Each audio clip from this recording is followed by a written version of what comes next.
என்ன ஊட்டி இங்க வந்து சாப்பிடுறேன்? என்னதான் அவ விதவிதமா செஞ்சாலு நீங்க பண்ற டேஸ்ட் வர்றது இல்லம்மா. என்ன மாதிரி எல்லாம் அவனால சமைக்க முடியுமா? எப்படி சாப்பிடுற நீ? இன்னைக்கு காலையிலோட எங்க அம்மா மாதிரி குழம்புன்னு சொன்னேன்.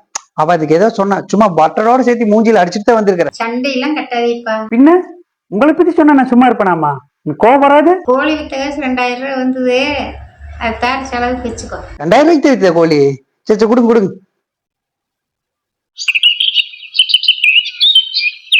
என்னங்க உங்க அம்மாவை பார்க்க போயிட்டு வந்ததுல இருந்து ஒரு மாதிரியா இருக்கிறீங்க? இல்லடா, இன்னைக்கு அம்மா வீட்டுக்கு போலான்ட்டு போனேன். அங்க போனோன்னு அவங்க வாய் வச்சுட்டு கம்முன்னு இருக்காம உன்னை பத்தி ஏதோ சொன்னாங்க. எனக்கு வந்தது பாரு கோவம். இன்னைக்கு எங்க அம்மாவை லெஃப்ட் ரைட் வாங்கி விட்டு வந்திருக்கிற. 40 வயசுக்கு மேலானாலே நாய் குணம்பாங்க. உங்க அம்மாவை பத்தி தான் உங்களுக்கு தெரியுமில்ல? இல்லடி, உன்னை பத்தி சொன்னாவல என்னால தாங்க முடியாது.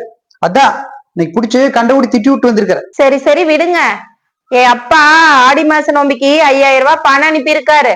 அதை நான் உங்களுக்கு அனுப்பிச்சு விடுறேன். 2 பேருக்கும் உண்மை தெரிஞ்சு எப்ப டயர்ல மாட்டின எலுமிச்சுங்க மாதிரி நசுக்க போறணும் தெரியல. இடுப்பு வெட்டி கூட என் பேச்ச கேட்கவில்லை கண்ணம்மா.